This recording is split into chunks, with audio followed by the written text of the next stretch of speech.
जय श्री कृष्णा। मैं श्याम, आपका दोस्त, आपका प्रेमी, आपका सखा। दैनिक साधना संजीवनी स्वाध्याय के आज 87वें दिवस में आपका अभिनंदन करता हूं, स्वागत करता हूं। हम पे भगवान की बड़ी कृपा है कि हमारा ये नियमित रूप से हमारा ये कार्य चल पा रहा है।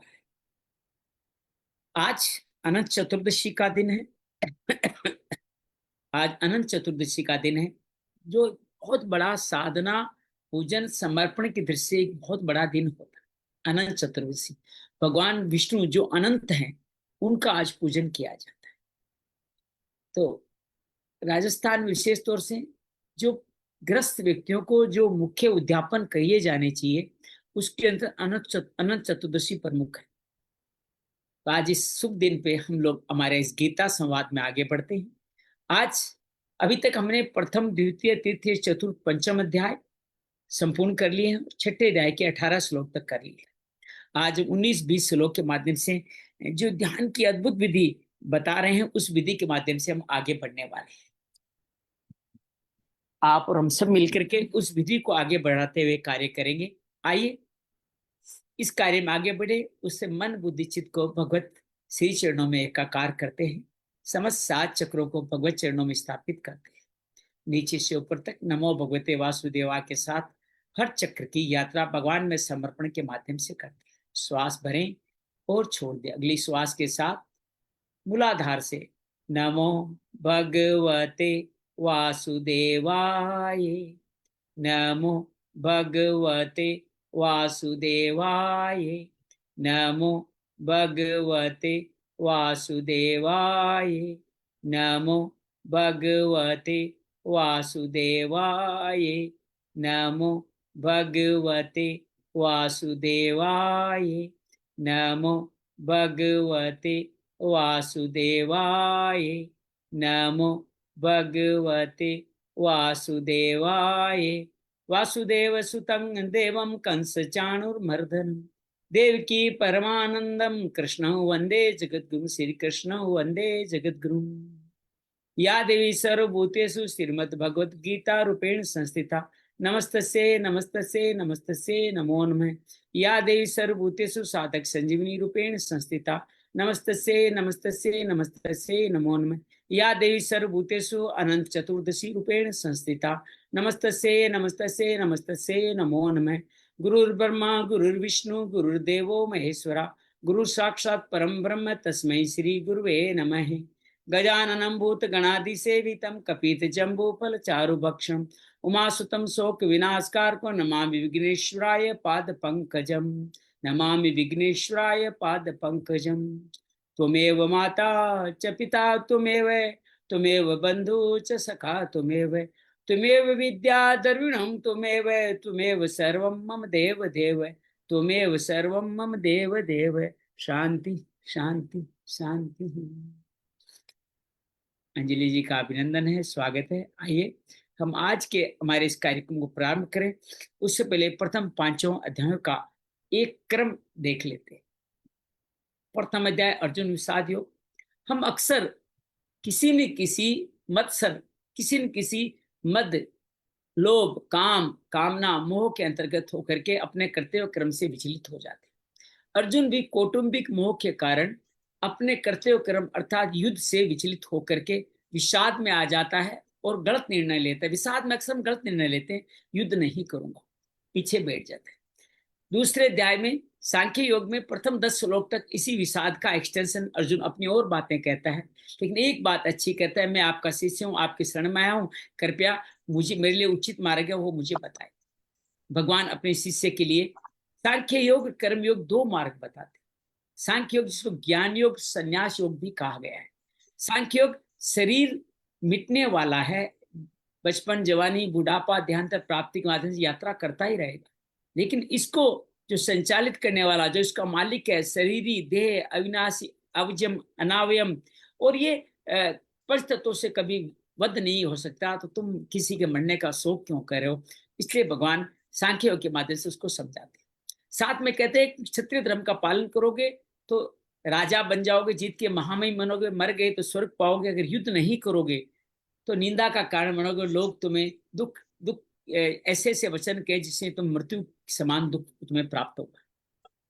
भगवान इसके बाद में कर्म योग की बात कहते हैं कि कर्म योग में जो भी जितना भी कार्य करो उस फल का नाश नहीं होता, उसका उल्टा फल नहीं होता, जन्म मृत्यु का भय मुक्त हो जाता है, एक तत्व अभ्यास में मन लग जाता है।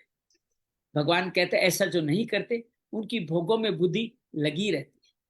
भगवान कहते हैं कर्म करने पर अधिकार है, फल पे नहीं, हेतु नहीं बढ़ना, नया कर्म करने में भी रुचि नहीं। भगवान का इस तरह से कर्म करोगे तो समत्व में स्थापित होगे, कुशलता पूर्वक अपने सारे सदकर्म व्यवहार कर्म कर लोगे। और ऐसा नहीं करोगे तो तुम मोह में फंस करके आसक्ति, कामना, क्रोध, मूढ़ता, स्मृति नाश और विवेक को नाश होकर के तुम कभी भी दलदल में ही फंसे रहोगे, कभी भी उसके आगे तुम नहीं पहुंच पाओगे। भगवान इस तरह से इन बातों को बार बार उनको कहते हैं और कहते हैं तुम स्थित प्रज्ञ नहीं हो पाओगे। भगवान अर्जुन कहता है स्थित प्रज्ञ कौन है, कैसा है, क्या करता है?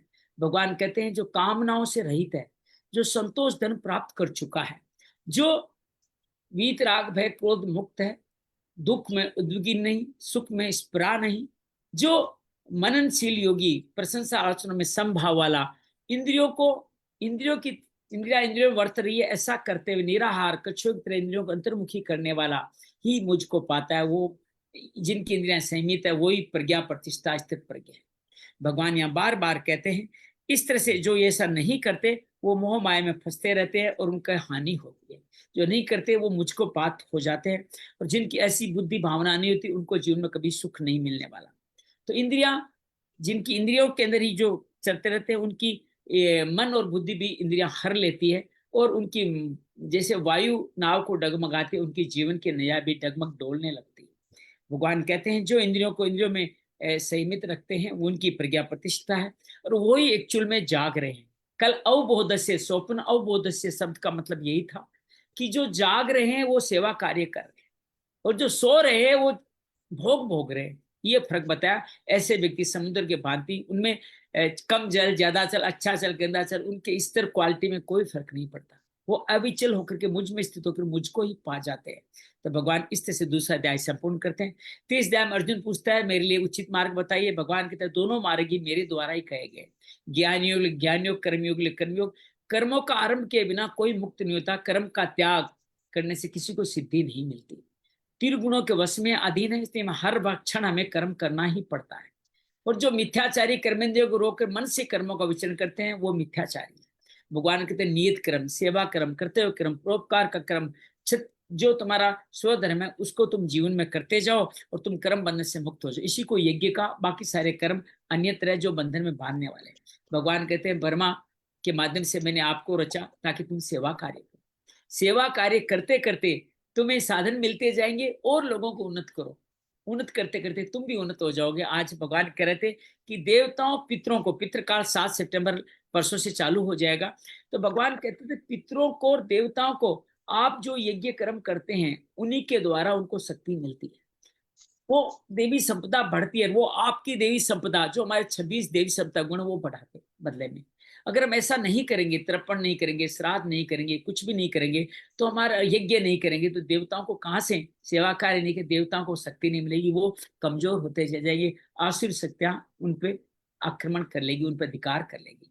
तो भगवान ये ऐसा तुम करोगे, साधनों का सदुपयोग करोगे तुम मुझको पाओगे, नहीं करोगे तो चोर कहलाओगे, पापी कहलाओगे, यज्ञ के जो अमृत नहीं मिलेगा तो तुम अघाई पापी और पाप को खाओगे, पाप को ही पकाओगे। भगवान कहते हैं अन्न से अन्न, बरस जल से जल, वर्षा से वर्षा इसी यज्ञ से होती है जिसमें ब्रह्म और मैं दोनों स्थित है। जो ये शशि चक्र निभाते हैं वो सबका कल्याण करते हुए मुक्त हो जाते हैं। जो शशि चक्र तोड़ देते हैं वो उनका वो पापी होती है, अघायु होते हैं, व्यर्थ जीवन जीते हैं। तो ये आप संतुष्ट व्यक्ति मुझ में रहते, उनको कुछ कार्य करना बाकी नहीं, लेकिन वो फिर भी वो कार्य करते हैं लोक संग्रह के, लोगों के कल्याण के लिए। वो इस तरह से वो कार्य करते हुए जनक आदि का उदाहरण देते हैं, वो इस तरह के कार्य करते रहते हैं। उनको कोई भी कार्य करना बाकी नहीं था, फिर भी वो उस स्तर के कार्य करते हुए वैसे आचरण करते हैं, श्रेष्ठ आचरण जिनका प्रमाण वो दे पाए। साथ में कहते भगवान मैं भी ऐसा ही हूं, मुझे भी कोई कार्य करना बाकी नहीं, फिर भी मैं सावधान होकर कार्य करता हूं ताकि कोई वर्ण संकर होकर के अकर्मणी न बन जाए। भगवान कहते हैं जो इस तरह से कार्य करते हैं मुझ पे ही आश्रित होते हैं, उनकी बुद्धि में कोई भेद नहीं होता। अज्ञानियों को भी वो कर्म ने घेर रखा है और उनको प्रेरित करते हैं, और इस तरह से विद्वान उनको समाचरण ऐसा सेवा कार्य करते हैं। तो प्रकृति में वशीभूत होकर के वो क्रियमाणानी अर्थात वर्तमान कर्म सारे होते हैं, और वो फल की सिद्धि के लिए कार्य अहंकार कर्ता भाव से अहंकार मूर्ख होकर कार्य करते हैं। भगवान कहते हैं गुण गुणयासो वर्तन्ते है, गुण कर्म के विभाजन जो आगे बताएंगे वो मैंने किया है, उसको समझते हुए जो कार्य करते हैं वो मुझको पाते हैं, मेरे कोई उनके जीवन में कोई गड़बड़ी नहीं होती। उनको चाहिए कि मंद है जो इस रास्ते में चलें उनको विचलित नहीं करें, उनको आगे बढ़ाएं। भगवान अपना मत बताते हैं। मैं भगवान का मत है समर्पण, विवेक, निराशीर, निर्मम, निसंतपा, दोष दृष्टि, श्रद्धा युक्त होना। ये भगवान का 8 सूत्रीय मंत्र है। जो इस मत को पाल लेते हैं वो कल्याण कर जाते हैं, जो ये मत नहीं पाते वो नीचे गिर जाते हैं। भगवान कहते हैं इस तरह प्रकृति के गुणों के अधीन होकर जो कार्य करते हैं उनकी इंद्रियों के अर्थ में बरसती है और राग द्वेष में स्थित होकर के मेरे पंथ से नीचे गिर जाते हैं। भगवान कहते हैं स्वधर्म का जो कार्य है उसमें मरना भी कल्याणकारी है और पर धर्म में जीना भी भयावह है, इससे ज्यादा कोई क्या कहेगा। भगवान अर्जुन कहता है ऐसा क्यों करते हैं लोग बाग। भगवान कहते हैं कामना के कारण। कामना क्रोध को लाती है, दोनों रजोगुण से आके महापापी महावेरी ज्ञान को ढक लेते हैं, ज्ञान विज्ञान नाशनम का नाश करके वो उनको पथ से भटका देते हैं। क्योंकि शरीर से इंद्रियां सशक्त, इंद्रिय से मन, मन से बुद्धि, बुद्धि कामना में लग जाती है तो महापापी महापापी आपको महावेरी आपको गिरा, इस महापापी को तुम मार डालो। भगवान चतुर्थ अध्याय में जिसको कर्म संन्यास कर्म योग कहा गया, भगवान अपने कर्म योग का इतिहास बताते हैं। सृष्टिकार मैंने सूर्य ने अपने पुत्र विश्वान को, विश्वान अपने पुत्र विश्वत मनु को, मनु ने इक्ष्वाकु से परंपरा जनक आदि राज चलती रही, बीच में लुप्त हो गई। तुम मेरे सखा हो इसलिए तुम्हें रहस्य की बात कह रहा। अर्जुन पूछते आपका जन्म तभी का, आपने कब सूर्य को कह दिया। भगवान कहते तेरे मेरे कई जन्म हो चुके, मुझे याद है तुम्हें याद नहीं। मैं अजन्मा अव्यय अविनाशी अपनी योग माया के माध्यम से प्रकृति के अपने बस में करके के मैं धर्म की स्थापना करने के लिए, अर्थात जब धर्म की हानि होती है, धर्म का नाश होता है, पापियों का कल्याण करने के लिए, यहाँ पापी का भी कल्याण ही करते हैं और कल्याण के लिए और भक्तों का कल्याण करने के लिए भी इस धरती में जन्म लेता हूँ। जो मेरे जन्म कर्म दिव्य को जानते हैं वो मेरे को जल्दी पा जाते हैं। भगवान कहते हैं वो वीतराग भय क्रोध मुझ पे आश्रित होकर के मेरे में ज्ञान में स्थित रहते हैं, इस तरह मुझे ही भसते रहते हैं। उनको और कार्य करना है, सब जगह उनको मैं ही दिखाई देता हूँ, लेकिन बाकी सब लोग देवताओं को भसते हैं, कामना का फल चाहते हैं, सिद्धि चाहते हैं जो शीघ्र मिल भी जाती है, लेकिन उस सिद्धि के कारण वो जन्म मरण के सिलसिलों में फंसते ही रहते हैं।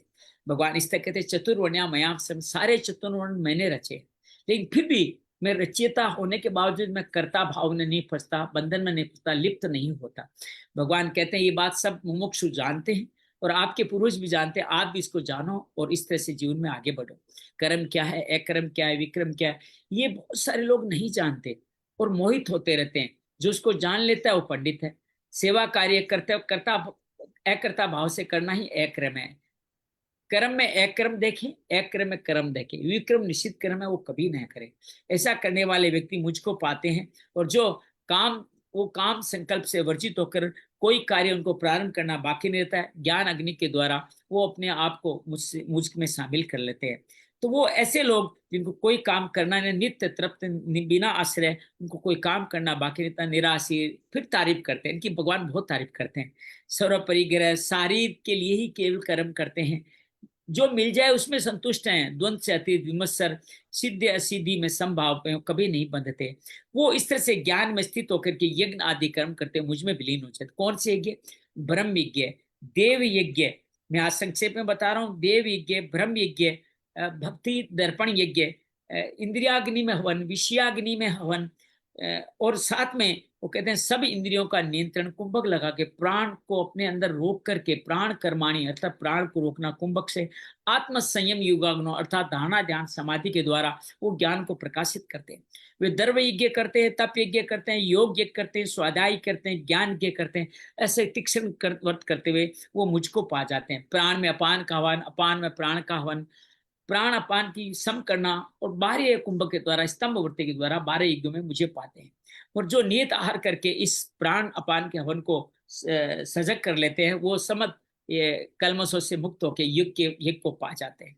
और यज्ञ के इन अमृतों से वो ब्रह्म सनातन में स्थित होकर उनको कोई कार्य करना बाकी नहीं रहता। इसलिए बहुत सारे यज्ञ वेदों में कहे गए हैं जो हमारे लिए कल्याणकारी है। भगवान कहते हैं लेकिन इन सभी यज्ञों से ज्ञान यज्ञ श्रेष्ठ है, उसके माध्यम तुम मुझको शीघ्रता से पा सकता है।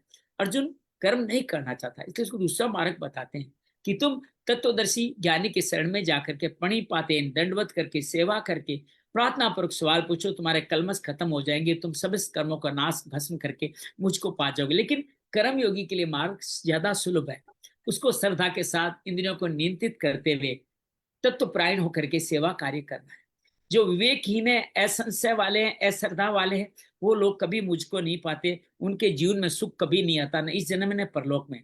तो तुम योग में स्थित हो जाओ और ज्ञान से अपने संशय को मिटा डालो और तुम सारे वो कार्य करो जो तुम्हें बंधन में न बांधे। भगवान कहते हैं अज्ञान को ज्ञान रूपी तलवार से काट कर उठो, खड़े हो, युद्ध करो। क्या अर्जुन युद्ध करता है? नहीं। 5 अध्याय फिर पूछता है कि मुझे कर्म का त्याग करना है, कर्म करना है। भगवान कहते हैं संन्यास से कर्म योग दोनों ही मेरे द्वारा कहे गए, दोनों ही श्रेय कार्य है, लेकिन कर्म संन्यास से कर्म योग विशेष कहलाया गया है। भगवान ये कहते हैं वो कर्म योगी नित्य सन्यासी है, पहली बात। दूसरी, कोई वो द्वेष भाव नहीं रखते, किसी आकांक्षा नहीं रखते। चौथी, वो निर्द्वंद होते हैं, पोचे अक्षर सुख को पाके बंधनों से मुक्त हो जाते हैं। सांख्य योगी और कर्म योगी दोनों अलग नहीं है, दोनों को एक ही परम फल परमात्मा में ही मिलता हूं। जो ऐसा जानते हैं, समझते हैं, वो ठीक जानते हैं। भगवान ये कहते हैं संन्यास में कई तरह के दुख हैं, लेकिन कर्म योग में योग तो मुनि की तरह मुझ शांति को पा जाता है। कैसे पाता है? योग युक्त होकर के, विशुद्ध आत्मा, मन शरीर आत्मा को जीतते हुए, इंद्रियों को जीतते हुए, सब भूतों में मुझे देखते हुए वो कभी कामों में लिप्त नहीं होता। कर ज्ञान योगी समस्त इंद्रियों को इंद्रियों में वर्त रही ऐसा मानते हुए, सोते उठते खाते जागते हुए, श्वास लेते हुए, आंखें बंद करते हुए कर्मों में नहीं बनते, उस तरह वो भी मुक्त हो जाते हैं। भगवान कहते हैं लेकिन जो कर्म के संग में जिनको कार्य कर्म नहीं करना पड़ता, ऐसे कर्म योगी को पाप इस तरह स्पर्श नहीं करता जैसे कमल के पत्ते को जल नहीं छू सकता। भगवान कहते हैं काया मन बुद्धि को मुझ में लगा करके वो इस तरह से योग कार्य करके शुद्ध हो जाते हैं। जो कर्म फल से युक्त नहीं, कर्म फल से जो युक्त नहीं होते, त्याग देते हैं, वो नैष्ठिकम शांति, परम शांति को पाते हैं। उनको कोई काम करना नहीं, न कर्ता भाव है, न फल में आ सकती है। 9 द्वारे देही, 9 द्वारों की देही में इंद्रियों को वश में करके वो रख करके ऐसा सारी मन बुद्धि को नियंत्रित करके कार्य करते हैं। उनको कोई कर्तव्य करना बाकी नहीं है, सिर्फ लोक सेवा करते हैं। और कर्म फल के संयोग नहीं, पाप के कारण हम लोग ऐसा कार्य नहीं कर पाते। भगवान ये कहते हैं कि मैं न तो शुभ कर्म करने में मदद करता हूँ, न अशुभ करने की तरफ तुम्हें प्रेरित करता हूँ। आपके अज्ञान ही आपको पशुओं के भांति भोगों में लीन करता है। भगवान कहते हैं जो ज्ञान के अंदर इस तरह से ज्ञान में रहते हैं, उनको कभी कोई नष्ट नहीं कर सकता। वो ज्ञान के द्वारा अपने आप को प्रकाशित कर लेते हैं। कैसे प्रकाशित? तद बुद्धि तत्रात्म, उनकी बुद्धि मेरे तदाकार हो जाती है, मुझ में निष्ठा रखते हैं, मुझ के प्रायण हो जाते हैं। ज्ञान को निर्दुख कलम करके वो मुझको, उनको अनामयम फलम, बिना जन्म मरण के सिलसिले से मुक्त हो जाते हैं। ऐसे व्यक्ति विदा विनय संपन्न ब्राह्मण, चंडाल, कुत्ता, गाय और हाथी में सम दृष्टि रखते हैं और उनको मन और बुद्धि हमेशा ही इसमें स्थित होते हैं। निर्दोष सम्य होकर के वो वेदों के भांति ब्राह्मण में स्थित रहते हैं। उनको लिए कोई प्रिय नहीं, कोई अप्रिय नहीं, और वो स्थिर बुद्धि वाले ब्रह्म में स्थित होकर कार्य करते थे। उनको बाहर ईश्वर, बाहर का ईश्वर से उनको कोई सुख नहीं मिलता, अर्थात बाहर इस पर सेवा कार्य करते हैं, उसको हृदय में सुख मिलता है। उसी सुख को अपग्रेड करते हुए अक्षर सुख में मिल करके वो मुझको अक्षर सुख को पा जाते हैं और मुझ में ही वो बाकी सब लोग स्पर्श आदि भोग में लग के दुख योनियों में लगते रहते हैं और वो इस तरह के लोग उनमें नहीं रमते जो बुद्धिमान होते हैं। तो इस तरह से भगवान कहते हैं प्राक शरीर विमोक्षणात्, इस शरीर का विमोक्ष करके जो काम क्रोध का वेग से मुक्त हो जाते हैं, जो काम क्रोध के वेग में रहते हैं, वो इस जन्म या परलोक कभी सुखी नहीं होते। जो सुखी होते हैं अंतरात्मा से आनंद में राममय होते हैं। अंतर ज्योति प्रकाशित रहती है, वो ब्रह्म निर्वाण में प्राप्त होता हुआ व्यक्ति मुक्ति को मुझको मिलता है। भगवान कहते हैं जो ब्रह्म निर्वाण को प्राप्त होते हैं उनके सारे पाप दोष कलमश क्षीण हो जाते हैं, छिन्न से मुक्ति मिलती है और सभी सेवा में कार्य करते हुए मेरे अर्पण हो जाते हैं। काम क्रोध से युक्त होकर भी जो व्यक्ति ये यत चेत साम विवेक को हर लेता है, उनके जीवन में कभी सुख नहीं होता, ब्रह्म निर्वाण को कभी नहीं प्राप्त करते। और ध्यान की विधि बताते हैं, बाहर से अंदर की तरफ लाते हुए नासिका के अगर भाग में ध्यान रखते, प्राण अपान की गति को सम करते हुए, इंद्रियों को अंतर्मुखी करते हुए, भ्रुकुटी से धीरे धीरे विवेक हासिल करते हुए आनंद आरोग्य के द्वारा मुझ में स्थायित्व होने वाला व्यक्ति सदा ही मुक्त है। वो ही भक्त है जो मोक्ष प्रायण है, जो मेरा मित्र है, जो मेरा सखा है, वो मुझको पाकर शांति को पा जाता है। छठे अध्याय में हम लोग आज प्रवेश करते हैं। छठे अध्याय के जिसको ज्ञान आत्म संयमी योग अर्थात योग योग या अष्टांग योग या योगारूढ़ योग कहा गया है। भगवान इसमें शुरुआत करते हुए कहते हैं कि कोई भी कर्म फल का त्याग करके एकर्ता भाव से ही योगी बन सकता है। कर्मों का त्याग करने से कोई भी, अग्नि का त्याग करके या कर्मों का त्याग करके कोई योगी नहीं बनता। भगवान ये कहते हैं कि इस तरह से जो संकल्पों का त्याग कर देता है वही व्यक्ति मुझको प्राप्त होता है। जिसमें संकल्प रहते हैं अर्थात कर्म का भाव रहता है वो मुझको नहीं प्राप्त होते। भगवान इससे बार बार इस बात को कहते रहते हैं, तुम उसी को योग समझो जो संकल्पों का त्याग कर सकता है, योगारूढ़ित हो जाता है। भगवान कहते हैं जो योग में आरूढ़ होना चाहता है उस मननशील योगी के लिए कर्तव्य कर्म करना ही कारण है। उसी योगारूढ़ मनुष्य को सम शांति प्राप्त हो जाते, ऐसा कहा गया है। भगवान इसी बात को और विस्तार से बताते हैं कि जिस समय इंद्रियों के भोगों में आसक्त नहीं होके कर्मों में भी अनुसरित है, न कर्म करने में आसक्ति है, वो संपूर्ण संकल्पों का त्यागी मनुष्य ही योगी है। वो योगारूढ़ कहा जाता है। ये सारे गुण किसमें? जो निष्काम कर्म करते हैं उन्हीं में ये सारे गुण बताए गए हैं। भगवान आगे इसी बात को और विस्तार करते हुए बताते हैं कि उनको वो अपने द्वारा अपना उद्धार करें, अपने आप को अपग्रेड करें। आज मैं संत का पढ़ रहा था कि आप अपने कर्मों के द्वारा कई लोगों की यात्रा कर सकते हैं। जैसे स्वर्ग लोक के ऊपर भू भुव स्व महिर और ब्रह्म लोक जैसी, सत्य लोक जैसी स्थितियां हैं। आप जिस तरह की भाव लेके जाओगे उस लोक में आप चले जाओगे। और ब्रह्म लोक में बाद में भी एक बहुत बड़े समय के बाद में उनका पुनर्जन्म होता है। सिर्फ भगवान के पास ही जाकर के आप मुक्त होते हो अपने लोक में, बैकुंठ धाम में, जो भगवान का अपना लोक है, भगवान के पास। तो अपने आप को वहां तक पहुंचाएंगे, नहीं तो आप अपने शत्रु कहलाएंगे। ऐसा भगवान बार बार कहने की बात कर रहे हैं। भगवान इसी बात को आगे बढ़ते हुए एक दूसरे तरीके से कहते हैं, जिसने अपने आप को जीत लिया है। अपने आप को जीत का मतलब क्या है? जीवात्मा को परमात्मा से मिलाना, यही जीतना है। वो ही अपना बंधु है। भगवान कहते हैं मेरा भी बंधु है और अपना भी बंधु है। जिसने अपने आप को नहीं जीता है, अनात्मा शत्रुता में शत्रु की तरह बर्ताव करता है, अर्थात वो अपना ही शत्रु है, अपनी आत्मा को नीचे गिराता है। मतलब आपके पिताजी आपको 1 लाख रुपए देके गए, आप उसको 10 लाख कर ले तो आप जीत गए, और आप उस 1 लाख को खोकर के कंगाल हो जाए तो आपने ईश्वर के द्वारा धन का द्वारा शत्रु की तरह बर्ताव किया। यही भगवान कहते हैं मैंने मुक्ति के लिए बनाया है।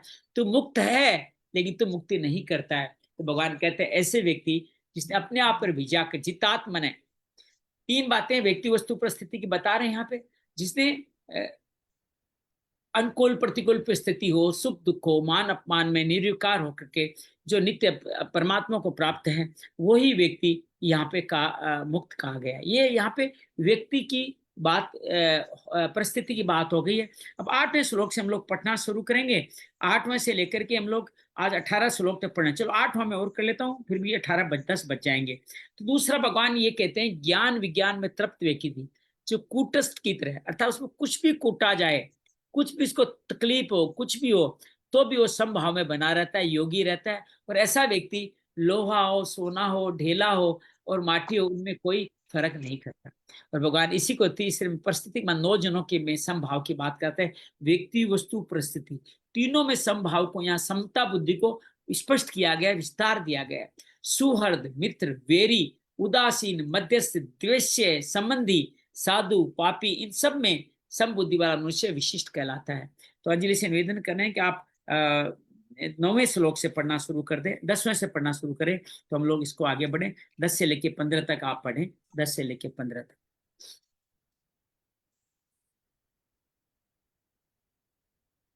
जी अनम्यूट करें पहले आप। हरिओम। योगी युञ्जीत सततम् आत्मानं रहसि स्थितः एकाकीयचित्तात्मा निराशीरपरिग्रहः शुचौ देशे प्रतिष्ठाप्य स्थिरमासनमात्मनः नात्युच्छ्रितन्नातिनीचै चैलाजिनकुशोत्तरम् तत्रैकाग्रं मनः कृत्वा यतचित्तेन्द्रियक्रियः उपविश्यासने युञ्ज्यात् योगमात्मविशुद्धये समङ्काय शिरो ग्रीवन् धारयन्नचलं स्थिरः सम्प्रेक्ष्य नासिकाग्रं स्वन् दिशश्चानवलोकयन् प्रशान्तात्मा गतभिर्ब्रह्मचारिवृते स्थितः मनः संयम्य मच्चित्तो युक्त आसीत मत्परः युञ्जन्नेवं सदात्मानै योगी नियतमानसः शान्तिर्निर्वाण परमां मत्संस्थामधिगच्छति। भगवान यहाँ ध्यान करने की विधि बता रहे हैं।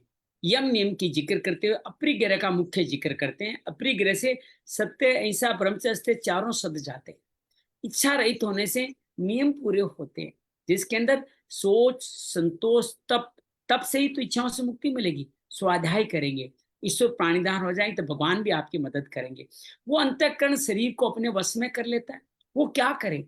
एकाकी बैठे, एकांत में बैठे, जहाँ कोई डिस्टर्ब न करे, जहाँ भोजन या शयन जैसी प्रक्रिया नहीं होती, वहां बैठ के मन को निरंतर लगातार मुझ में लगाए। भगवान छठे अध्याय में इस अगले श्लोक में आसन का जिक्र करते हुए कहते हैं कि आपका आसन पहले जमीन को पवित्र करें, 1 से 1.5 फुट ऊंचा उठाएं, उसके बाद में उसके ऊपर कुर्सा, कंबल और सूती वस्त्र पहना के बिछा करके उसके ऊपर आप बैठ करके आसन में बैठ के कार्य करें। भगवान ये भी कह रहे हैं कि आप इसी आसन में बैठने के बाद आपको करना क्या है? उस आसन पे भी कोई चित्त और इंद्रियों को वश में रखते हुए, चित्त और इंद्रियां अंतर्मुखी प्रत्याहार करने की बात की घटना है। मन को एकाग्र करें और अंतःकरण की शुद्धि के लिए योग का अभ्यास करें। अर्थात स्थिरम सुखम आसनम होकर के जित आसन को जीत लेंगे, जित श्वास कर लेंगे, तो आप जितात्मनय हो जाएंगे और आप जीवन में आगे बढ़ जाएंगे। भगवान इस तरह आसन को सिद्ध करने के बाद में कहते हैं किस तरह से बैठे। काय शिरो ग्रीवम, काया, ग्रीवा और शरीर एक अचल सीधी रेखा में हो, उसको देख करके अपनी नासिका के अग्रभाग को देखते हुए आप स्थिर होकर के बैठे। स्थिरम सुखम आसन को फिर कहा आपने। जब आप ऐसा कर लोगे तभी आप आगे बढ़ करके आगे बढ़ पाओगे। भगवान कहते हैं प्रसन्न आत्मा, जो ही आप ऐसा करेंगे आप प्रसन्न आत्मा हो जाएंगे। जैसा अंतःकरण शांत हो जाएगा, भूत भविष्य की तरफ मन नहीं जाएगा, तो शांति रहेगा, भय रहित रहेंगे। ब्रह्मचारी व्रत सकलेंद्रियों को अंतर्मुखी, सकलेंद्रियों का संयम करते हैं, वो ही ध्यान योगी मन का संयम कर पाते हैं और फिर मेरे में चित्त लगाते हैं। हमने 5 तरह के चित्त की कल बात की। निरुद्ध, एकाग्र, एकाग्र से निरुद्ध तक पहुंचे, विक्षिप्त से एकाग्र, एकाग्र निरुद्ध, हमारी 3 ही गति है। हम मूड और क्षिप्त में नहीं आते, न विपरीत कार्य करते न बेवकूफ है। हम ये गीता सुन रहे हैं ना, तो हम हो गए विक्षिप्त, कभी ध्यान लगता है कभी ध्यान नहीं लगता। लेकिन धीरे धीरे आपका मन एकाग्र होगा, निरुद्ध होकर के उस निर्विकल्प समाधि तक पहुंच जाएंगे। ऐसा भगवान इस श्लोक में बढ़ करके आगे बता रहे हैं। 15वें श्लोक में भगवान कहते हैं बस में किए हुए मन, चूंकि बस आप मन में बस हो चुका है, वो मन को मुझ में ही लगाता है, मुझ में ही स्थापित हो जाता है और परम शांति, निर्वाण परम शांति, नेस्टिंग शांति को पा जाता है। निशा से निवेदन करेंगे कि आप 16वां श्लोक पढ़े। 16वां श्लोक पढ़े। नात्यश्नस्तस्तु योगस्ति न चैकान्तमनश्नतः न चाति स्वप्नशीलस्य जाग्रतो नैव चार्जुन। भगवान बताते हैं किनका ये सिद्ध होता है। भगवान कहते हैं योग तो न तो अधिक खाने वाले का, अस्नत कहते हैं खाने को, और एकांतम बिल्कुल न, एकांतम बिल्कुल अस्नत न खाने वाले का सिद्ध होता है। न ज्यादा सोने वाले का, न ज्यादा जागने वाले का सिद्ध होता है। सलाह से निवेदन करें 17वां 18वां श्लोक पढ़ें आप जय श्री कृष्ण। जी। युक्ताहार विहारस्य युक्तचेष्टस्य कर्म युक्तस्वपनावबोधस्य मोहो भवति दुःखः यदा विलीयते चित्तम् अन्येवावतिष्ठते सर्वकामेभ्यो युक्त इत्यमुच्यते तदा। भगवान कहते हैं दुखों का नाश करने वाला ये योग है। वो कैसे सीखो? पहले आहार तो ठीक करो, शरीर को शुद्ध करो। यथा योग्य आहार और विहार शुद्ध कर्मों से कमाई, सत्संग, अच्छे लोगों का साथ और सेवा कार्य में लग जाते हैं। उनके लिए जो आप बहुत सावधानी पूर्वक जितना जरूरत है उतनी मेहनत करते हैं, और यथा योग्य सोने और जागने अवबोध से, अर्थात आप हर वक्त ही सेवा कार्य में लगे रहते हैं, सोए नहीं रहते हैं भगवान की तरफ, उनका ही सिद्ध होता है। भगवान अगले अध्याय में बड़ा सुंदर बताते हैं इसी बात को। 24 घंटों का वितरण भगवान ने कहा कि 12 घंटे वे के हैं, 12 घंटे उपार्जन के। वे के कौन से घंटे? सोना वे है, और आपका खाने में जो खर्चा लगता है वो भी। कमाना क्या है? जो आप सेवा कार्य करने जाते हैं, जो अपने जीवन निर्वाह के लिए सेवा कार्य के लिए अर्जन करते हैं, और जो यज्ञ योग तप भजन ज्ञान चर्चा इसमें लगते हैं। तो भगवान कहते हैं सोना 6 का 2 घंटे कर सकते हो, उसकी जगह आप अपना योग ध्यान तप बढ़ा दीजिए। आप अपना खाना पीना विहार का 2 घंटे कम कर सकते हो, उसकी जगह अपने सेवा कार्य करने के लिए साधन जुटाने कार्य बढ़ा सकते हो। इस तरह भगवान इस बारे को बताते हैं। 18वें श्लोक में बताकर इस तरह से वश विनीयतम, वश में किया हुआ चित्त, जिस काल में अपने स्वरूप में तदा दृष्टु स्वरूपे अवस्थाना, भगवान ही तो हमारा स्वरूप है। उस स्वरूप में जब स्थित हो जाता है तो संपूर्ण पदार्थों से किसी भी में कोई स्पृहा नहीं रहती, कोई लगाव नहीं था, कोई लालसा नहीं रहती, निष्प्रह हो जाता है। उस काल में योगी, उस काल में ही योगी है, वही काल है जिसमें वो योगी कहा जाता है। अर्थात भोग की तरफ जाने वाला योगी नहीं होता। वो निष्प्रह कब होगा? जब मुझ में स्थित हो जाएगा। ये सिद्ध की बात बताते हैं। तो भगवान इस तरह से बताते हैं। 19-20 श्लोक को आइए पढ़ते हैं। बड़ा अच्छा है कि ऐसा योगी होता कैसा है, भगवान ये स्पष्टतया बताते हैं। यथा दीपो निवातस्थो न इंगते सोपमा स्मृता योगिनो यच्चित्तस्य युञ्जतो योगम आत्मनः। यथा जैसे, निवातस्थ स्पंदन रहित वायु, जहां वायु ज्यादा आप क्या करते हो? दीपक के आगे आप लगा देते हो ऊपर कुछ कांच का सा, ताकि वायु का वहां स्थान आपका स्पंदन रहित हो जाए। तो उसमें स्पंदन रहित वायु के स्थान में ये नहीं कह रहा कि खुले में दीपक की लो ऊपर जाएगी। स्पंदन पहले आपने थोड़ा कवर कर दिया है। उसमें दीपक की लो न इंगते, चेष्टा रहित हो जाती है। ऐसे ही वो अपने आप ऊपर की तरफ ही जाती है। योग का अभ्यास करने वाले का बस में केवल चित्त का योगी भी चित्त की वैसी ही इस ऊपर की तरफ जाती है। ऊपर मतलब भगवान की तरफ अपने आपकी चेतना, जिसको हम लोग कुंडलिनी जागरण में 7 चक्रों का भेदन कहते हैं ना, तो अपने आप चक्र अपग्रेड करते हुए आपके ब्रह्म अंदर से ऊपर बढ़ जाते हैं। तो ये उनकी ये दी गई है। तो स्पंदन वायु का मतलब तो समझिए, दीपक की थोड़ी भित्तिल लुत्तिल नहीं है। योग का अभ्यास के मुझको लगाता अपने वश में कर रखा है, उसको दीपक की लो की तरह उपमा देगी। योगी का चित्त स्वरूप में लगा हुआ है, उसके अलावा दूसरा कोई चिंतन नहीं है। इसको व्यभिचारिणी भक्ति और यह व्यवसाय का बुद्धि भी कहा गया भगवान के द्वारा। इस योगी को विनियत, आगे पहले विनियत कहा गया, इसको यत चित्त से पद से यहाँ बताया गया है। कोई भी स्थान वायु से सर्वथा रहित नहीं होता, वायु सर्वत्र रहती है। कहीं पर वायु स्पंदन रहित होती है, कहीं पर निस्पंदन रूप में रहते हैं। इसलिए निवातस्थ पद से वायु के अभाव का वाचक है, स्पंदित वायु के अभाव का वाचक। ये ऐसा नहीं वायु उसमें रहेगी, वायु बिना तो दीपक भी नहीं जलेगा। तो कहने का वायु है लेकिन वो स्पंदन रहित है।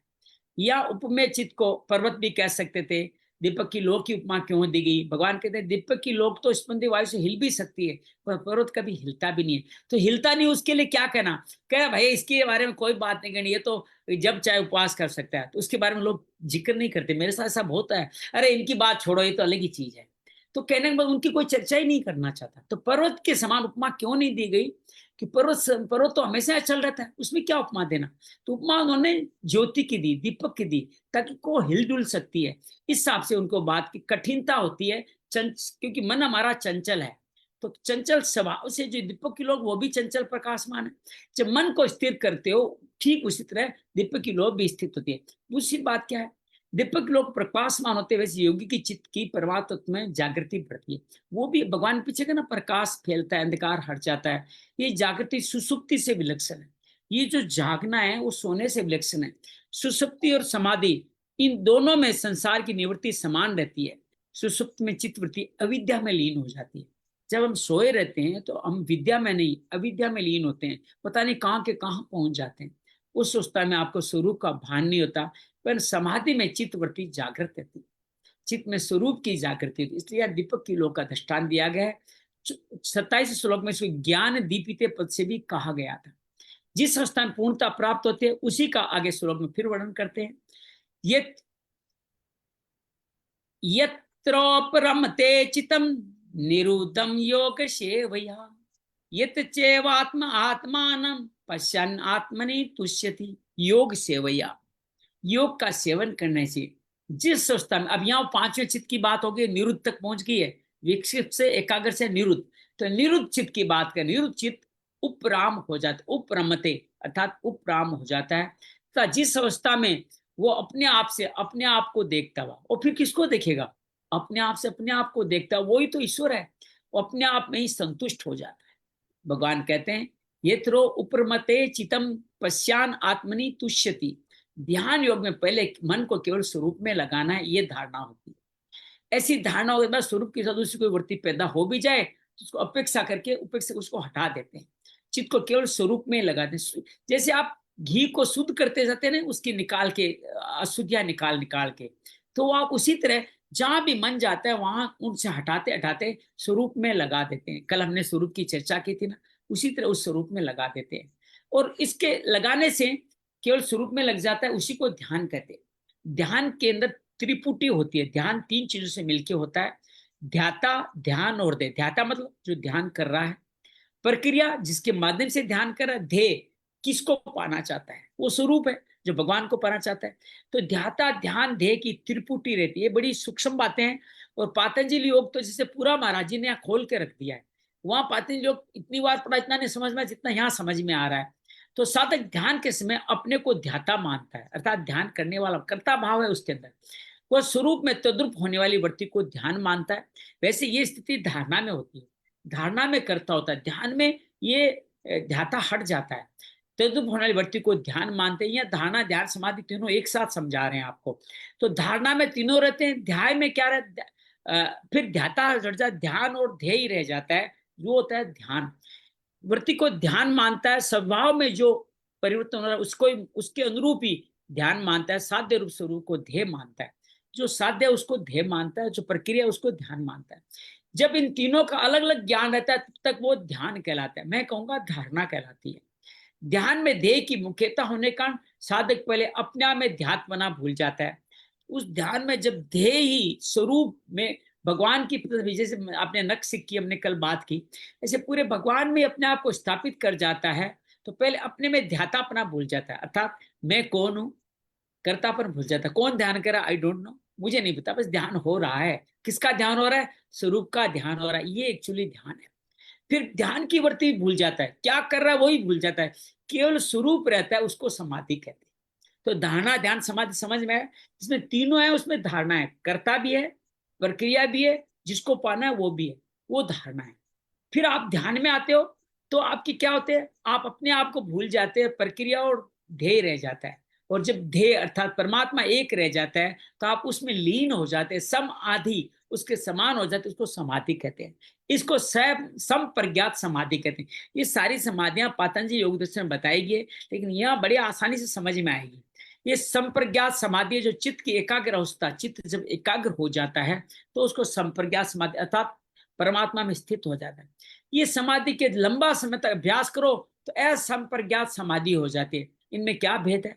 जब देह, देह का नाम, नाम नाम के सम तीनों चीजें रहती है तब संप्रज्ञात समाधि होती है। अर्थात किसको भज रहे हो? कृष्ण जी को भज रहे हो, है ना। उनका स्वरूप भी है, उनका राम का नाम भी है, और नाम से उनको जोड़ रहे हो, नाम और नामी का संबंध है, तब तक संप्रज्ञात होती है। इसी को चित्त की एकाग्र अवस्था, निरुद्ध नहीं हुआ, अभी चित्त की एकाग्र अवस्था है।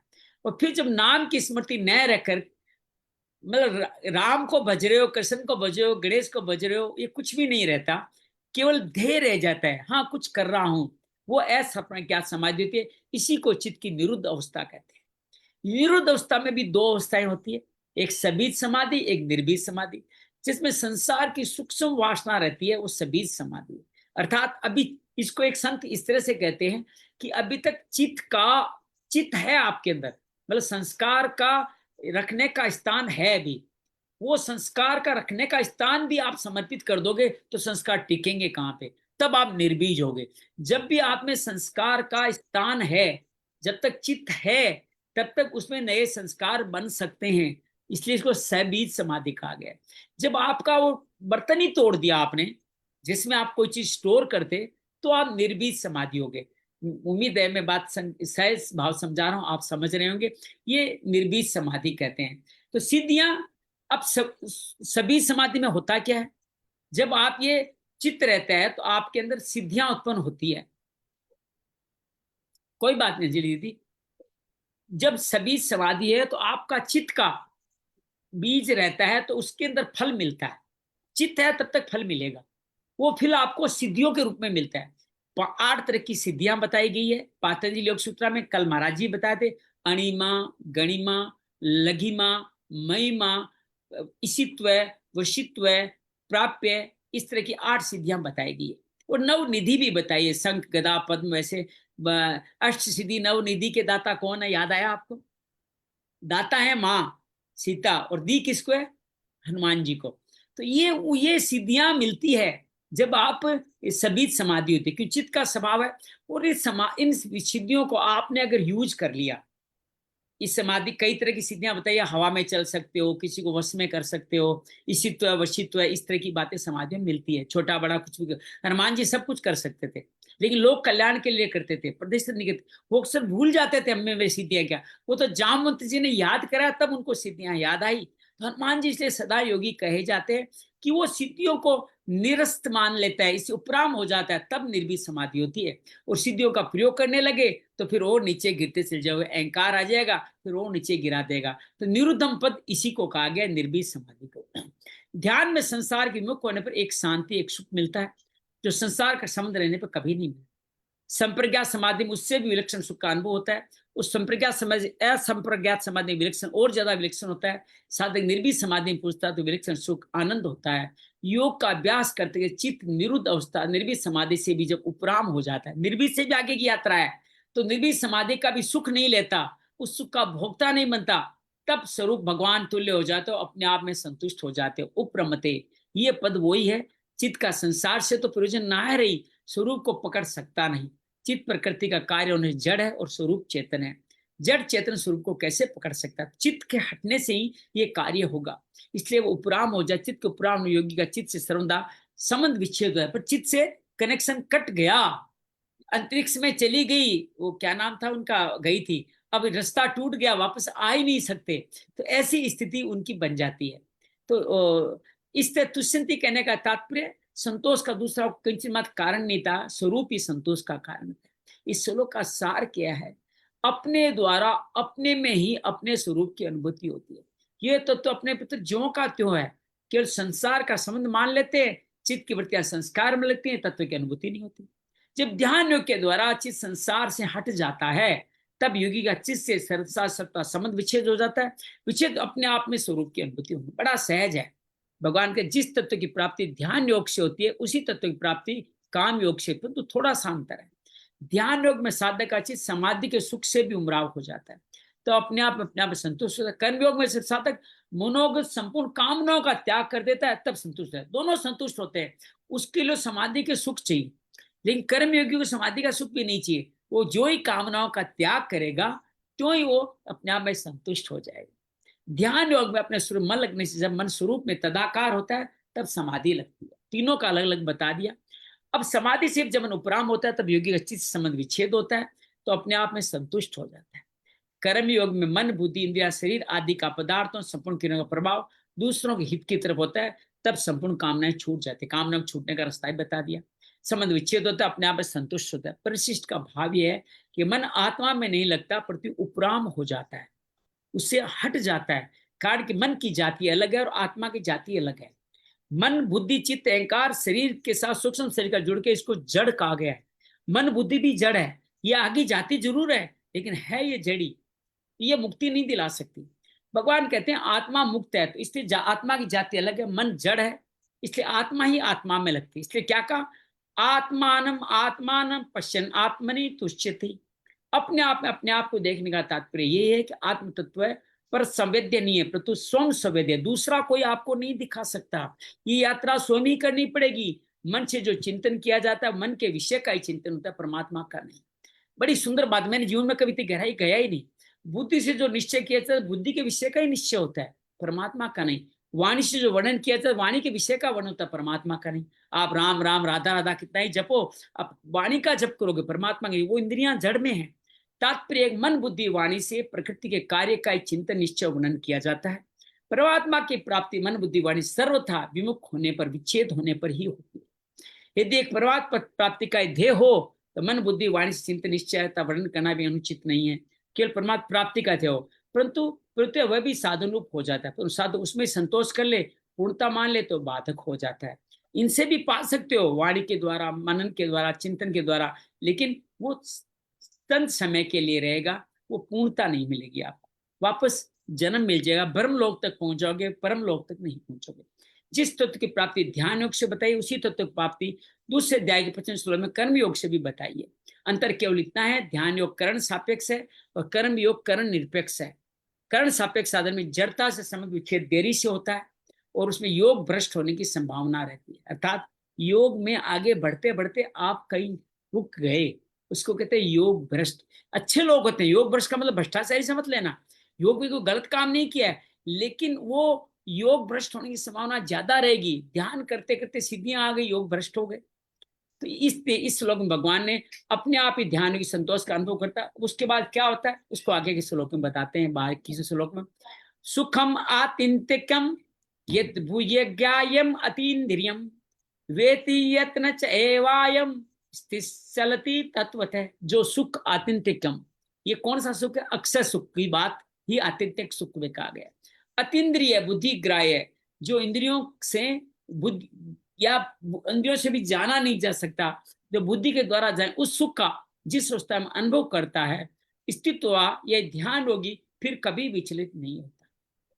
ये सुख इंद्रियों से नहीं मिलने वाला, ये अक्षय सुख है, इसको बुद्धि से नहीं पाया जा सकता, उनको विचलित नहीं होता। भगवान यहाँ क्या कह रहे, सुखम आत्म यत, ध्यान योगी द्वारा अपने आप में जिस सुख का अनुभव करता है, संसार में उससे बढ़कर कोई सुख नहीं हो सकता, होना संभव ही नहीं है। ये सुख तीनों गुणों से अतीत, आगे गुणातीत की बात भी भगवान करने वाले, स्वतः सिद्ध है, संपूर्ण सुखों की आखिरी हद है। सा काष्ठा सा परागति, इसी सुख को अक्षर सुख का 5वें अध्याय में, 6ठे अध्याय में अत्यंत सुख का, और 14वें अध्याय में एकांतिक सुख कहेंगे। तीनों सुख एक ही है। इस सुख को आत्यंतिक कहने का तात्पर्य है कि सात्विक सुख से विलक्षण है। सात्विक सुख तो प्राप्त से बुद्धि की प्रशंसा से उत्पन्न होता है, परंतु यह आत्यंतिक सुख उत्पन्न नहीं होता। यह स्वतः सिद्ध, अनुत्पन्न, बिना उत्पन्न होने वाला सुख है, अपने आप उत्पन्न होने वाला। अतीन्द्रियम, इस सुख को इंद्रियों से अतीत बताते हैं। अतीत इंद्रियम, इंद्रियों से अतीत है। ये सुख राजस सुख से विलक्षण है। राजस सुख संसारिक वस्तु, व्यक्ति, पदार्थ आदि के संबंध से होता है, इंद्रियों द्वारा भोगा जाता है। वस्तु, व्यक्ति आदि का प्राप्त होना हमारा हाथ की बात नहीं है, और प्राप्त होने पर सुख का भोग उस विषय के ही अधीन होता है। अतः राजस सुख में पराधीनता है, परंतु आत्यंतिक सुख में पराधीनता नहीं है। कारण आत्यंतिक सुख इंद्रियों का विषय नहीं है। इंद्रियों की तो बात क्या, वहां मन की भी पहुंच नहीं है। ये सुख तो अच्छा, एक और बात बता दो, तमस सुख, रासिक सुख, सात्व सुख, ये सत्व का स्थान है। ये सत्व भी इंद्रियों के अधीन है। इंद्रियों से परे जाते हो तब आत्यंतिक सुख आता है। आत्यंतिक सुख इंद्रियों का विषय नहीं है, इंद्रियों की तो बात का मन भी यहीं तक है। मन भी इंद्रियों के साथ, विषयों के साथ जुड़ा हुआ है। बुद्धि चित्त अहंकार भी यही है, उनके विषयों का मन की पहुंच रही है। वह सुख तो स्वयं के द्वारा अनुभव होता है। इस सुख को अतीन्द्रिय कहा गया है, बुद्धि ग्राह्यम। इस सुख को बुद्धि ग्राह्य बताने के तहत सुख तामस सुख से विलक्षण है। तामस सुख निद्रा आलस्य प्रमाद से उत्पन्न होता है। गाढ़ निद्रा में सुख तो मिलता है, लेकिन पर उसमें बुद्धि लीन हो जाती है। आलस्य प्रमाद में भी सुख होता है, पर उससे बुद्धि ठीक ठाक जागृत नहीं रहती, तथा विवेक शक्ति भी लुप्त हो जाती है। पर आत्यंतिक सुख में बुद्धि लीन नहीं होती, इससे बुद्धि नहीं लगती। आत्यंतिक विवेक शक्ति भी ठीक जागृत रहती है। उस आत्यंतिक सुख को बुद्धि पकड़ नहीं सकती, क्योंकि प्रकृति कार्य बुद्धि से अतीत स्वरूप सुख को पकड़ ही कैसे सकती है। जड़ कैसे चेतन को पकड़ेगा। इस सुख को आत्यंतिक अतीन्द्रिय बुद्धि ग्राह्य बताने का तात्पर्य है कि सुख सात्विक राजस तामस सुख से विलक्षण गुणातीत स्वरूप भूत है।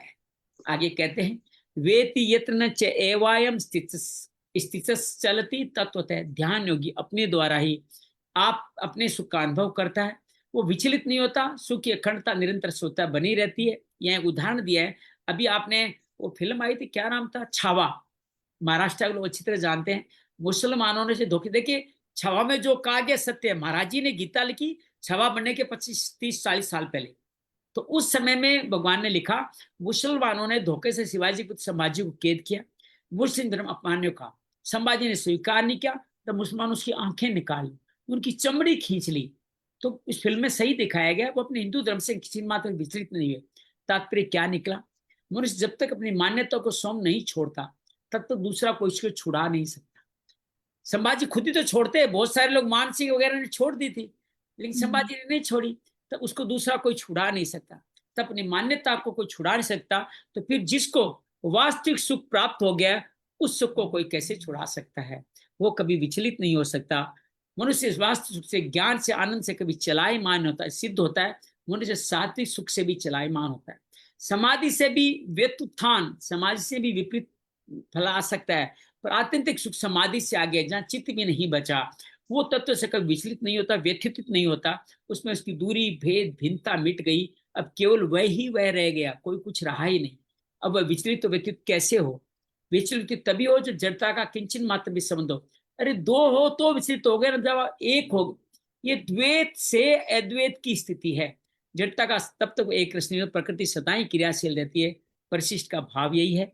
जब स्वरूप का अनुभव होते हैं, अविनाशी अखंड सुख की अनुभूति होती है, जो अत्यंतिक अर्थात सात्विक से विलक्षण, अत्यंद्रिय अर्थात राजस सुख से विलक्षण, और बुद्धि ग्राह्य अर्थात तामस सुख से विलक्षण है। तीनों अलग अलग बता दिए। बुद्धि ग्राह्य का मतलब तामस सुख है, अत्यंद्रिय का मतलब सात्विक सुख है, राजसिक सुख है, और आत्यंतिक का मतलब सात्विक सुख से भी बड़ा है। तो ये बात बताए। अविनाशी सुख को बुद्धि ग्राह्य कहने का तात्पर्य ये नहीं कि बुद्धि की पकड़ में आने वाला, ये नहीं है। ये मत समझना कि बुद्धि पकड़ में आने वाला है। बुद्धि तो प्रकृति का कार्य है, प्रकृति से अतीत सुख को कैसे पकड़ सकती है। इसलिए आप धरती से कितनी छलांग मारे, चांद को थोड़ी छू सकते हो। तो यही बात यहाँ पर है। अविनाशी सुख को बुद्धि ग्राह्य करने का तात्पर्य उस सुख को तामस सुख से विलक्षण बताने में है। निद्रा आलस्य प्रमाद से उत्पन्न वाला सुख तामस होता है। फिर बता रहे, गाढ़ निद्रा बुद्धि अविद्या में लीन होती है, आलस्य प्रमाद बुद्धि पूरी तरह जागृत नहीं रहती। परंतु स्वतः सिद्ध अविनाशी सुख में बुद्धि अविद्या में लीन नहीं होती, पूरी तरह जागृत ज्ञान दीपिती का है। अतः बुद्धि की जागृति कोई बुद्धि दृष्टि से उसको बुद्धि ग्राह्य भी कहा गया है। वास्तव में बुद्धि वहां तक पहुंचती नहीं। इसको विवेक कह सकते हो। बुद्धि जब जागृत होती है, इतना बराबर क्या विवेक होती है, वो रहता है, बुद्धि नहीं रहती। जिस दर्पण, जैसे दर्पण में सूर्य नहीं आता, सूर्य का बिंब आता है, ऐसे बुद्धि में भी अविनाशी सुख नहीं आता, उस सुख का बिंब आभास होता है। इसलिए भी इसको बुद्धि ग्राह्य भी कहा। तात्पर्य क्या है, सोम का अखंड सुख राजसिक राजस तामस सुख से अत्यंत विलक्षण गुणातीत है। इसको बुद्धि ग्राह्य करने पर वास्तव में बुद्धि सर्वथा अतीत है। बुद्धि युक्त प्रकृति से मिला चेतनी बुद्धि के शुद्ध चेतनी वास्तव में सोम प्रकृति से मिल सकता ही नहीं, पर ये अपने आप को मिला हुआ मान लेता है। ये दमधारी थे जगत। अब ध्यान योगी तत्व से चलायमान क्यों नहीं होता, इसका आगे एक श्लोक में कल बात करेंगे। मैं निशु से वर्णन को अनुरोध करूंगा, आप तीनों श्लोक पढ़ लें। तीनों 19, 20, 21 तीनों श्लोक हमारे सामने पढ़ने का प्रयास करें। निशु सिंह जी। यथा दीपो निवातस्तो निंगते सोपमा स्मृता योगिनो यत चित्तस्य युञ्जेतो योगमात्मनः यत्रो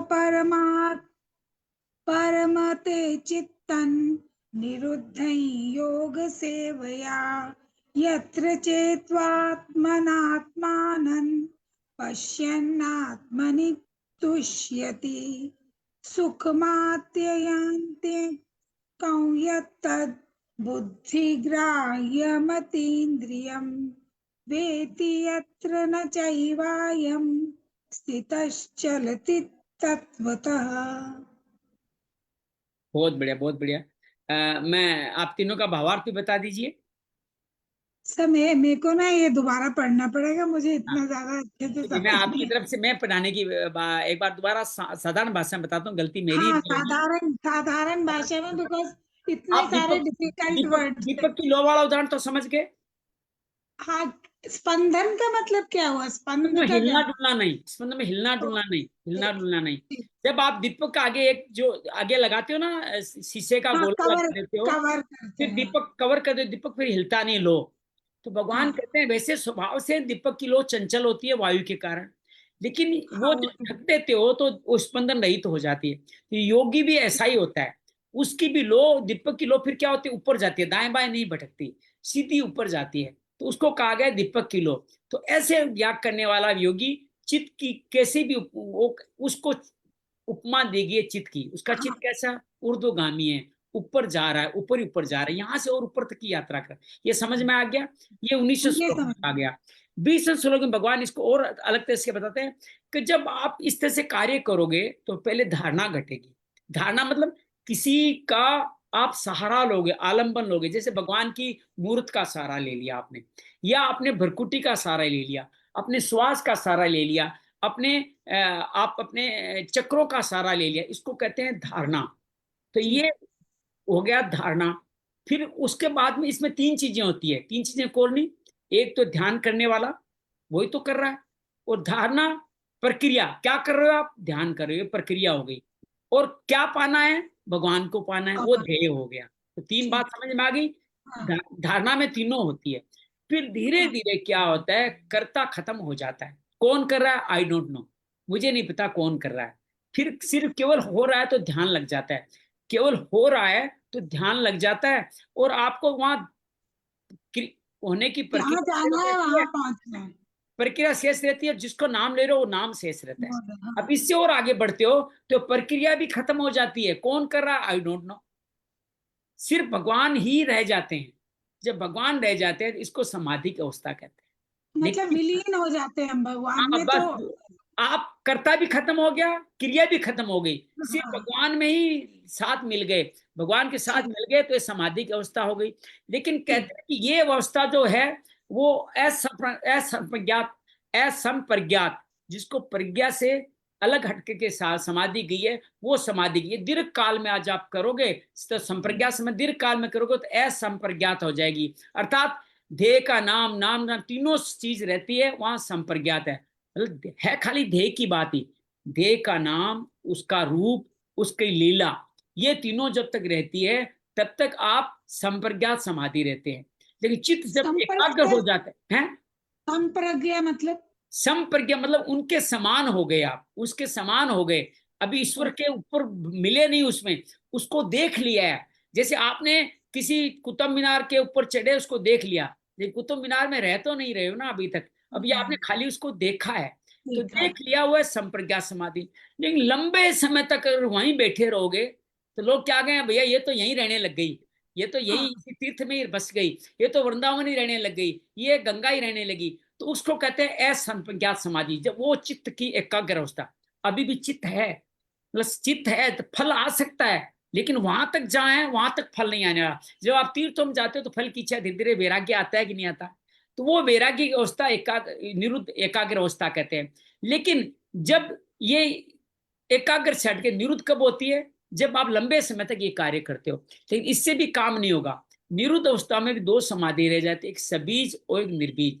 जिसमें चित्त है तो संसार की सूक्ष्म वासना रहती है। मैं कई संतों को भी देखता हूँ, मेरे आज फसल अच्छी हुई है, मेरे बेटे की शादी है, इस तरह की बातें करते रहते हैं। इसका मतलब क्या, सन्यासी होने के बाद भी बीज बचा हुआ है अभी विमोह का।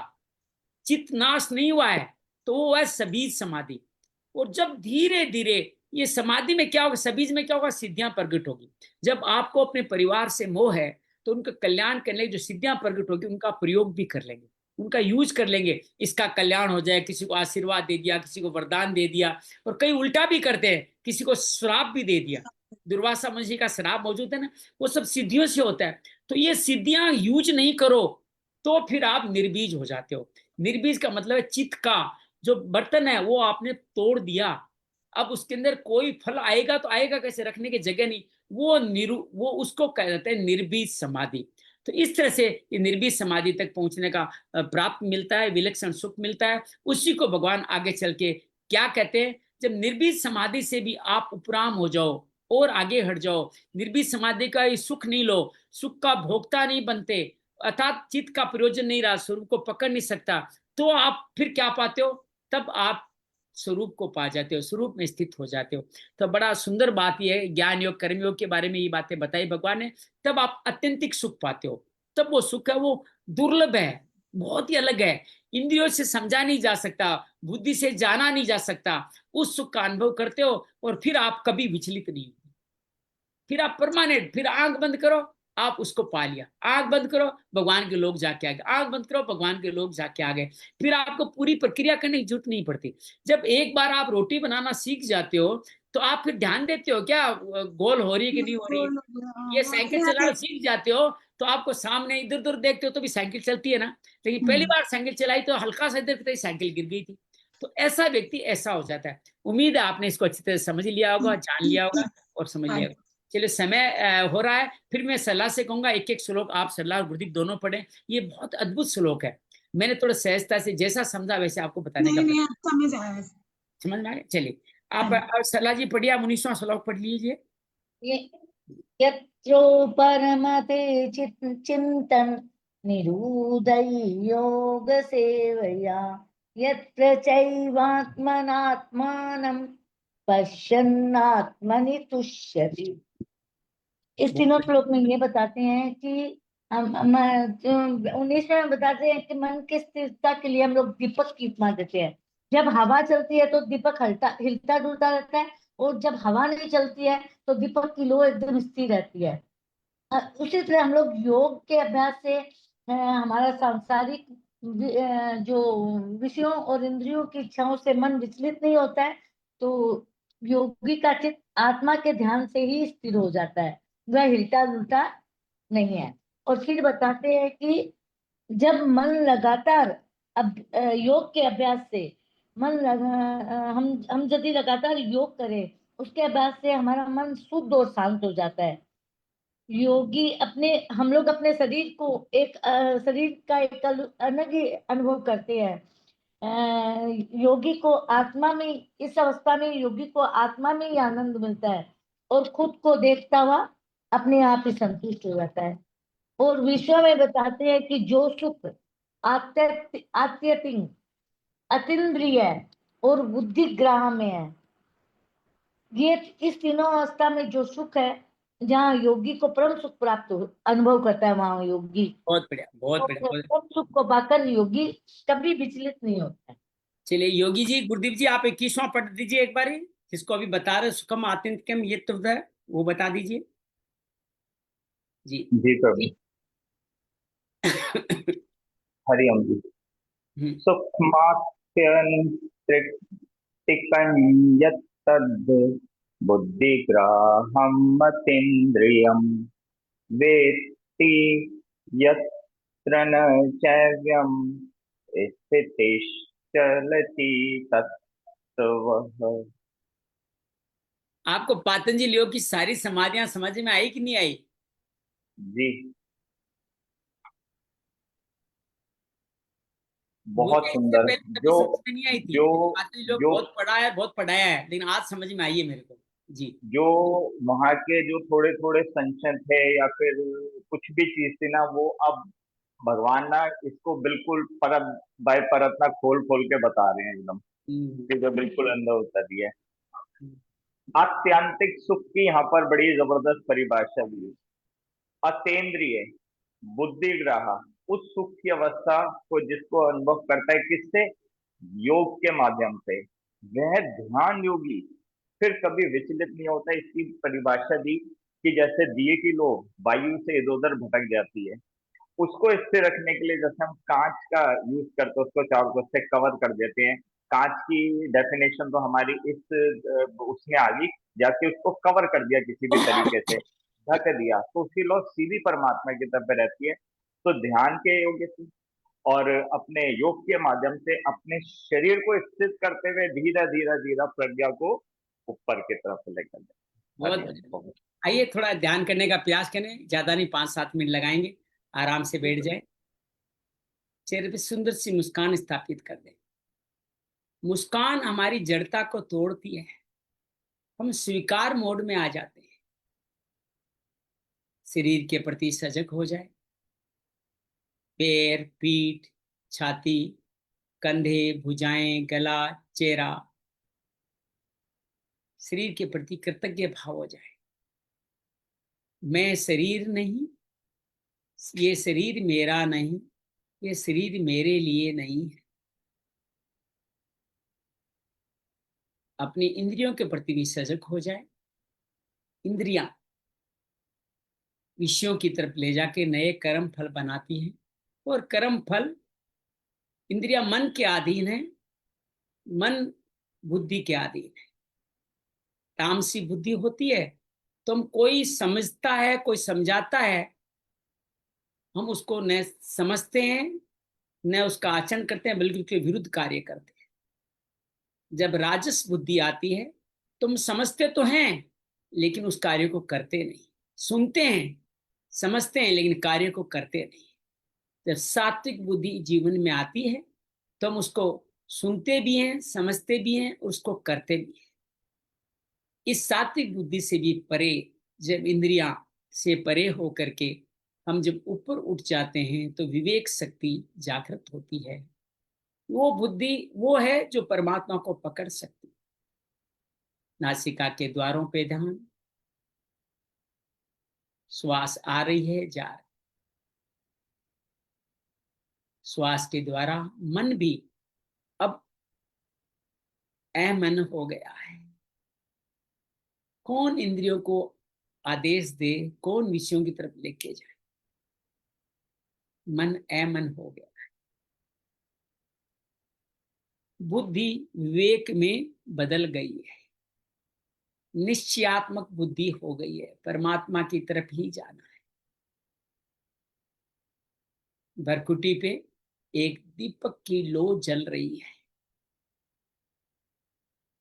दीपक की लो हमारी भरकुटी के अंदर अंदर चल रही है, चारों तरफ वो ढकी हुई है, और उसका, उस ढकी होने से उसका लो ऊपर ही ऊपर जा रही है। और ये लो अब हमारी सर की चोटी तक पहुंच चुकी है। ध्याता ध्यान और ध्येय तीनों स्थापित है। धारणा कर रहे हैं ईश्वर स्वरूप की, ईश्वर के नख चंद्राकार से गुल्फ, घुटने, जंघाएं, पीठ,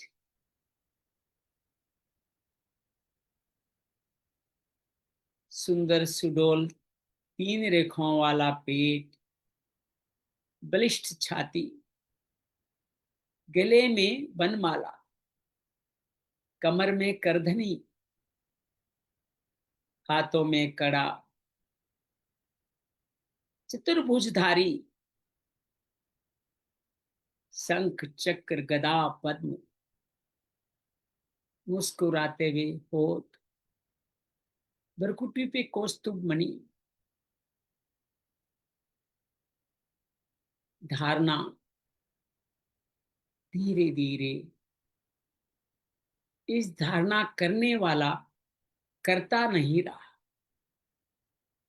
धारणा अभी भी हो रही है, अर्थात स्वरूप की तरफ प्रक्रिया चल रही है, स्वरूप भी दिखाई दे रहा है, करता नहीं है, अपने आप क्रिया हो रही है, यही ध्यान है। धीरे धीरे ध्यान समृद्ध होता चला जाता है। अब देखने की विधि भी संपूर्ण हो गई, मानो ईश्वर अपने आप ही दृश्यवान हो गया है। समाधि, समाधि, ये समाधि संप्रज्ञात समाधि है। ईश्वर के रूप, नाम, लीला, धाम सभी में ही हम विचरण कर रहे हैं। ये संप्रज्ञात समाधि।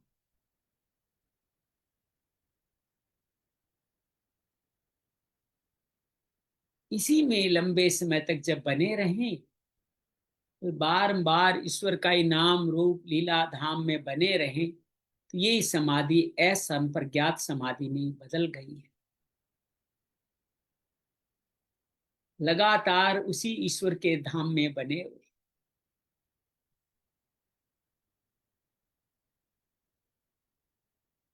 ईश्वर के धाम में हैं तो ईश्वर कुछ न कुछ देना भी चाहता है।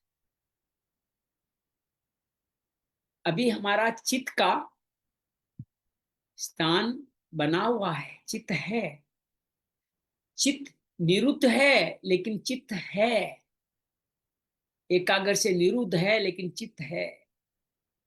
इस चित्त में सिद्धियां आ सकती है, अष्ट सिद्धि, नव निधि,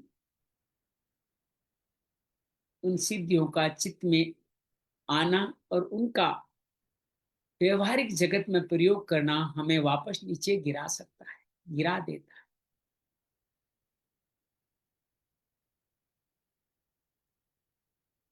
लेकिन इन सिद्धियों का प्रयोग नहीं रहकर उनसे उदासीन जब रहते हैं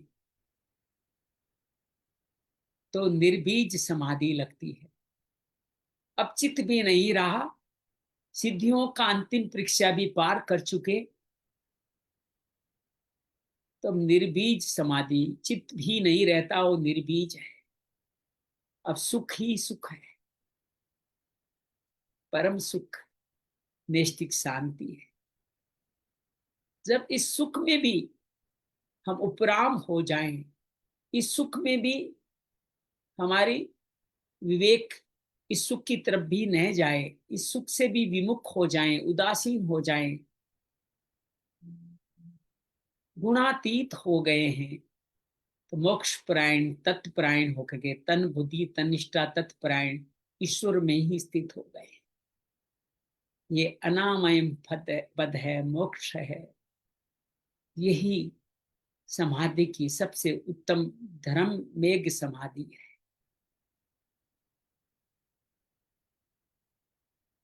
इसी स्थान पे विश्राम करते रहे।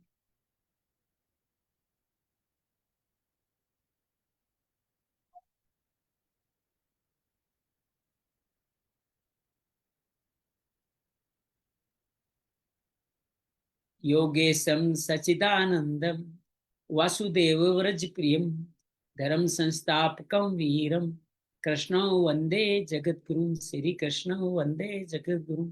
शांति शांति शांति। जय माँ भगवत गीते, जय जय माँ भगवत गीते। हरि कमल विहारिणी, हरि कमल विहारिणी, सुंदर सुपुनीते। जय जय माँ भगवत गीते। दया सुधा बरसावनी, अत्यंतिक सुख बरसावनी। मातु कृपा कीजे, मातु कृपा कीजे। निर्बीज समाधि देकर हमको अपना कर लीजिए। जय जय माँ भगवत गीते, जय जय माँ भगवत गीते। शांति शांति शांति। अगर मन हो तो धीरे धीरे अपनी आंखें खोल सकते हैं, वापस आ जाए। उम्मीद है आपने सभी समाधियों का आपने संक्षेप में, ज्यादा समय नहीं लगाया हमने, सिर्फ 8-9 मिनट में ही आपके सामने। हालांकि एक एक समाधि में दीर्घ काल शब्द यूज किया है। दीर्घ काल में कई कई साल लग जाते हैं लोगों को। असंप्रज्ञात से संप्रज्ञात, संप्रज्ञात से निर्बीज, निर्बीज से सबीज, और सबीज से निर्बीज, और फिर उसके बाद में परम तत्व की प्राप्ति। कई सालों की, कई जन्मों की कथा है जो हमने 9 मिनट में करने के। उम्मीद है निशु, गुरदीप, अब आप सरला, अब आपको अच्छी तरह समझ में आ गया होगा कि ये क्या रास्ता है, किस रास्ते से हम कैसे जाने वाले हैं। ये रास्ता शरीर से ऊपर हट करके ये गुणातीत और ये मोक्ष की अवस्था, ये समाधि की अवस्था सिर के ऊपर चलती है, जिनके माध्यम से हम चित्त का नाश करते हुए आगे बढ़े, चित्त को संपूर्ण खत्म करते हुए। चित्त नहीं रहा तो फल कहाँ से आएंगे? कटोरा ही फेंक दिया। कई कहते हैं संत ने अब कटोरा भी नहीं रखा, अब नहीं, कुछ नहीं खाना पीना, कुछ नहीं करना, वो ही सब छोड़ दिया। तो वो है सबसे बड़ा समाधि का भाव। कल फिर मिलेंगे, कल इस भाव को और आगे बढ़ाएंगे कि किस तरह से ध्यान के उस और आगे कैसे बढ़े, उसके बारे में बातचीत करेंगे। बहुत बहुत धन्यवाद, बहुत बहुत